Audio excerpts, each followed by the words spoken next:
우리 하나님이 지으신 세계입니다. 우리 하나님이 지으신 아름다운 가을을 살아가고 있습니다. 말씀을 전하기에 앞서 이 가을에 어울리는 시 한 편을 전해드리려고 합니다. 장석주 시인의 대추 한 알이라는 시입니다. 적에 저절로 붉어질 리는 없다. 저 안에 태풍 몇 개, 저 안에 천둥 몇 개, 저 안에 벼락 몇 개. 적에 저 혼자 둥그러질 리는 없다.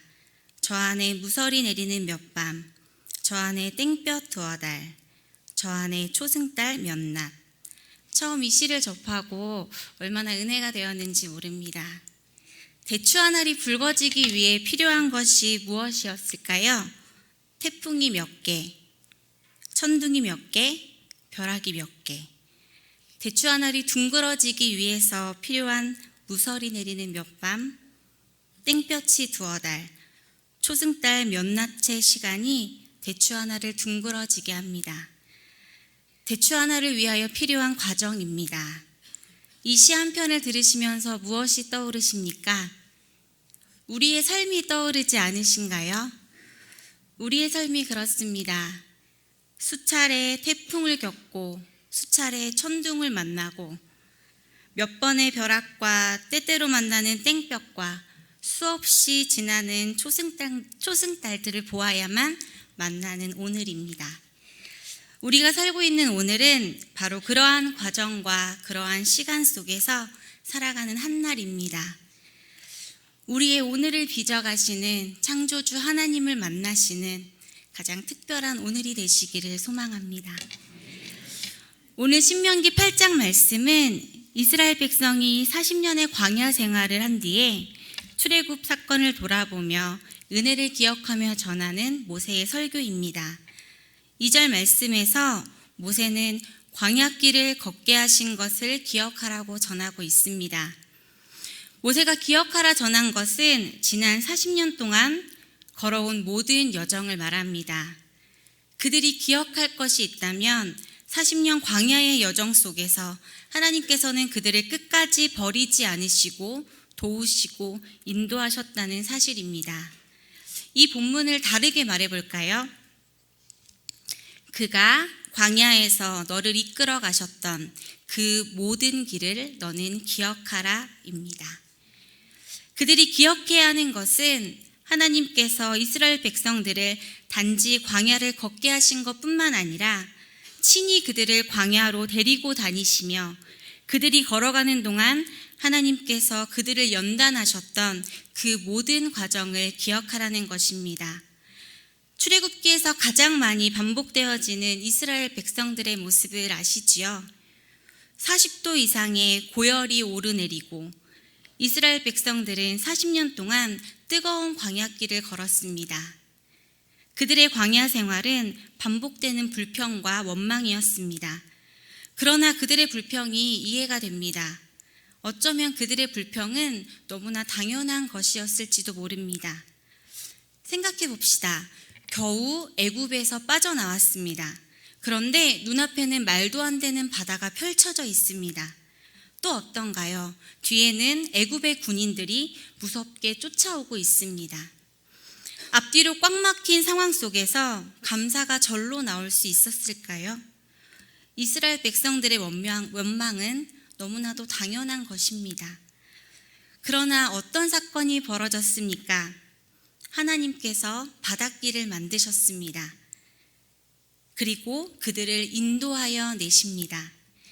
이처럼 출애굽 사건은 기적의 연속이었습니다. 출애굽 사건을 직접 겪은 이스라엘 백성은 그야말로 축제였을 것입니다. 그러나 그러한 구원의 감격과 감사는 불과 3일 만에 사라지게 됩니다. 놀라운 기적을 보았음에도 불구하고 광야에서 생활을 시작한 지 3일 만에 백성들의 마음을 완전히 바꾸어 놓아버리게 되었습니다. 쉴만한 그늘 하나 없는 광야길입니다. 그 길을 걸으며 타는 듯한 목마름과 타는 듯한 고열은 그들을 너무나도 괴롭게 했습니다. 또한 마실 물도 부족한 채로 그 괴로움을 3일을 걸어가는 그들에게는 그들의 여정 속에 불평과 원망은 있을 수밖에 없게 됩니다. 우리는 인생에서 만나는 힘들고 어려운 상황들을 보면 무엇이라고 말합니까? 인생의 광야라고 표현합니다. 우리는 인생의 광야를 벗어나기 위해 애쓰며 살아가고 있습니다. 그러나 시간이 지날수록 우리 마음은 점점 불안해지고 초조해집니다. 이글거리는 태양 아래 끝이 보이지 않는 광야를 힘겹게 걸어가고 있는 듯합니다. 우리도 이스라엘 백성과 같은 마음이 놓여지게 됩니다. 민수기 20장 5절을 보면 이스라엘 백성의 원망을 통하여 이들의 광야의 여정이 어떠한지를 알게 됩니다. 너희가 어찌하여 우리를 애굽에서 나오게 하여 이 나쁜 곳으로 인도하였느냐? 이곳에는 파종할 것도 없고 무화과도 없고 포도도 없고 석류도 없고 마실 물도 없도다. 여러분, 광야는 어떤 곳입니까? 씨를 뿌릴 수도 없습니다. 먹을 것조차 없으며 물도 없습니다. 없는 것 투성인 그러한 곳입니다. 광야는 아무것도 없는 곳입니다. 아무것도 할 수 없는 곳입니다. 너무나 절망적인 곳이 바로 이 광야입니다. 이스라엘 백성들은 광야의 여정에서 어려움을 겪을 때마다 이전에 살던 애굽의 생활을 그리워합니다. 그곳으로 돌아가기를 생각합니다. 차라리 그곳이 나았다고 말합니다. 이스라엘 백성이 살던 애굽의 고센 땅은 나일강에 매우 비옥한 곡창지대였습니다. 비록 노예로 살았으나 그러한 땅에서 430년을 살아온 그들입니다. 그러한 그들이 보는 이 광야는 보잘것없는 땅, 쓸모없는 땅, 하찮은 땅으로 보이는 것이 당연합니다. 그러나 이스라엘 백성이 출애굽 후에 차지할 땅은 어떤 땅이었을까요? 함께 말씀을 찾아보기 원합니다. 신명기 11장 10절부터 12절까지 말씀입니다. 신명기 11장 10절부터 12절까지 말씀입니다. 저와 한 절씩 교독하며 읽겠습니다. 내가 들어가 차지하려는 땅은 내가 나온 애굽 땅과 같지 아니하니 거기에서는 너희가 파종한 후에 발로 물대기를 채소밭에 댐과 같이 하였거니와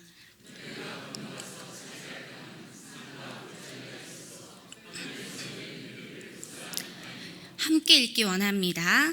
내 하나님 여호와께서 돌보아 주시는 땅이라 연초부터 연말까지 내 하나님 여호와의 눈이 항상 그 위에 있느니라. 아멘. 이스라엘 백성들이 출애굽 후 차지할 땅은 어떤 곳이라고 합니까? 내가 나온 애굽 땅과 같지 아니하다 합니다. 너희가 건너가 차지할 땅은 산과 골짜기로 가득한 땅이라고 말씀하십니다. 수많은 광야로 가득한 땅, 그곳이 바로 그들이 애굽을 나와 차지할 땅입니다. 젖과 꿀이 흐르는 땅이라고 말씀하셨지만 그 땅은 내리는 비를 흡수하는 땅입니다. 그로 인해 물이 부족한 땅이었으며 애굽의 나일강과 같은 그러한 강이 없는 땅이었습니다. 즉 그들이 차지하려는 땅은 결국 결핍으로 얼룩진 곳입니다. 그 자체로는 아무것도 할 수 없는 빈곤의 땅입니다. 그래서 그곳은 애굽과는 달리 오직 하늘에서 내리는 비를 의지할 수밖에 없는 땅이라는 것입니다. 그곳은 하늘을 우러러보며 이른 비와 늦은 비를 기다릴 수밖에 없는 땅이었습니다. 그러나 그곳은 하나님이 돌보아 주시는 땅입니다. 연초부터 연말까지 여호와의 눈이 항상 그 위에 머무는 땅입니다. 하나님의 은혜 없이는 살아갈 수 없는 땅, 그곳이 바로 가나안 땅이었습니다. 애굽이 자기의 힘으로 살아가는 땅이었다면 광야와 가나안 땅은 하나님의 은혜를 구하며 은혜만으로 살아가야 하는 땅입니다. 절망적인 광야, 결핍으로 가득하고 부족한 것 투성인 이 광야에 딱 한 가지 있는 것, 무엇입니까? 바로 하나님입니다. 이스라엘 백성이 아무것도 할 수 없는 이 광야에서 40년 동안 살아남을 수 있었던 이유는 바로 하나님 덕분입니다.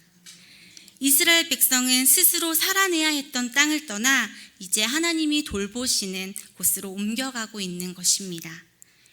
우리가 말하는 광야는 어떻습니까?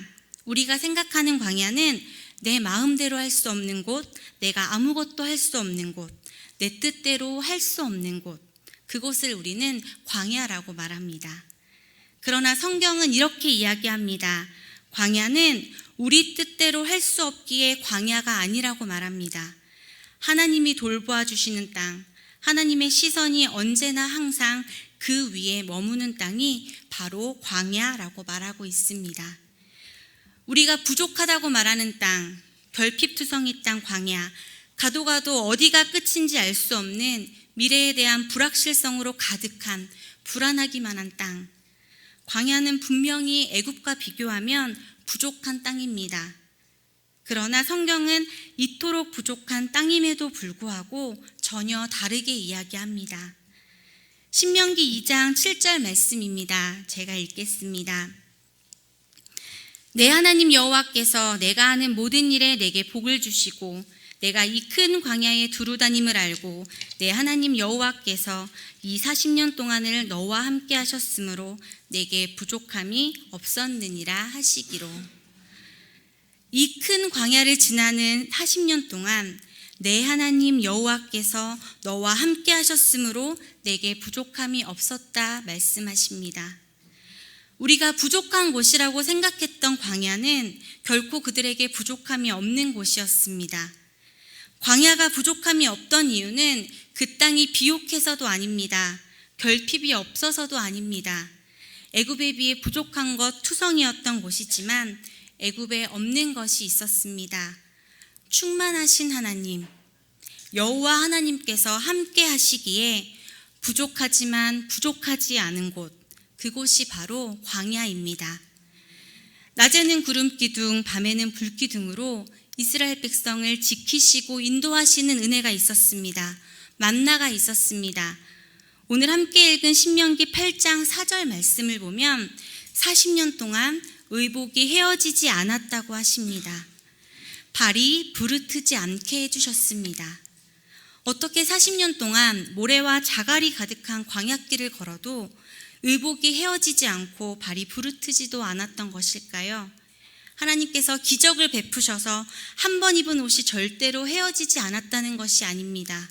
40년이나 계속된 광야 생활 속에 옷 한 벌로 지낸 것이 아니라 자신들이 입을 수 있는 옷을 지어 입도록 필요한 만큼 재료를 늘 공급해 주시는 하나님의 풍성한 은혜로 말미암아 날마다 새 옷을 지어 입을 수 있었던 것입니다. 광야에서 40년간의 길고도 험한 그들의 여정 속에 이스라엘 사람들의 발에 물집이 하나도 잡히지 않았다는 것이 아닙니다. 하나님께서 광야에서 그들이 건강하게 살도록 지켜주셨다는 것이 아닙니다. 하나님께서는 그들이 신을 신발까지도 끊임없이 공급해 주셨다는 것입니다. 여러분, 이것이 바로 은혜입니다. 이것이 바로 광야 가운데 돌보시는 하나님의 은혜입니다. 사랑하는 성도 여러분, 광야는 부족하지만 전혀 부족하지 않은 곳입니다. 광야는 부족하지만 하나님의 충만하심으로 말미암아 부족하지 않은 곳입니다. 신명기 1장 31절에서는 광야에서의 생활을 이렇게 전하고 있습니다. 광야에서도 너희가 당하였거니와 사람이 자기의 아들을 안는 것 같이 너희의 하나님 여호와께서 너희가 걸어온 길에서 너희를 안으사 이곳까지 이르게 하셨느니라. 아멘. 하나님은 우리가 광야와 같은 인생길을 가다 쓰러질 때에 다시 일으켜 주십니다. 우리가 주저앉고 싶을 때 우리를 붙드십니다. 우리가 더 이상 걸을 수조차 없을 때에는 우리를 그분의 품에 안고 가시는 분이십니다. 우리의 이 광야길을 하나님과 함께 동행할 때에 놀라운 하나님의 은혜를 만나게 될 것입니다. 수차례 죽음의 위협 속에서 오랜 시간 광야에서 보내야 했던 다윗은 시편 23편에서 이렇게 고백하고 있습니다. 너무 잘 아시는 말씀이시지요. 여호와는 나의 목자이시니 내게 부족함이 없으리로다. 그는 광야 생활을 하나님을 원망하며 힘들었다 말하지 않습니다. 하나님, 왜 나를 이 광야로 내모르셨습니까? 왜 하필 이토록 힘든 땅으로 내보내셔야만 했습니까? 라고 하나님께 원망하지 않습니다. 한마디로 이렇게 이야기합니다. 여호와는 나의 목자이십니다. 주님이 나의 목자 되어 주시니 내게 부족함이 없었습니다. 라고 고백합니다. 사랑하는 성도 여러분, 광야 안에는 특별한 은혜가 있습니다. 오늘을 살아가는 우리의 광야길 가운데 목자이신 예수님으로 인하여 부족함이 없는 여정이 되시기를 소망합니다. 이스라엘 백성들에게 광야에서의 삶은 훈련 과정이었으며 하나님의 사람으로 만들어가는 시간이었습니다. 하나님께서는 이러한 시험과 훈련을 통하여 백성들에게 하나님이 어떤 분이신지를 꼭 알려주고 싶으셨습니다. 우리는 시험의 어려움이 아니라, 시험이 주는 고통이 아니라 이러한 시험 가운데 하나님이 어떠한 분이신지를 기억하기를 원합니다. 예레미야 29장 11절 말씀을 함께 보기 원합니다. 예레미야 29장 11절 말씀입니다. 예레미야 29장 11절 말씀.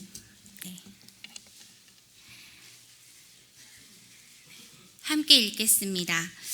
여호와의 말씀이니라. 너희를 향한 나의 생각을 내가 아나니 평안이요 재앙이 아니니라.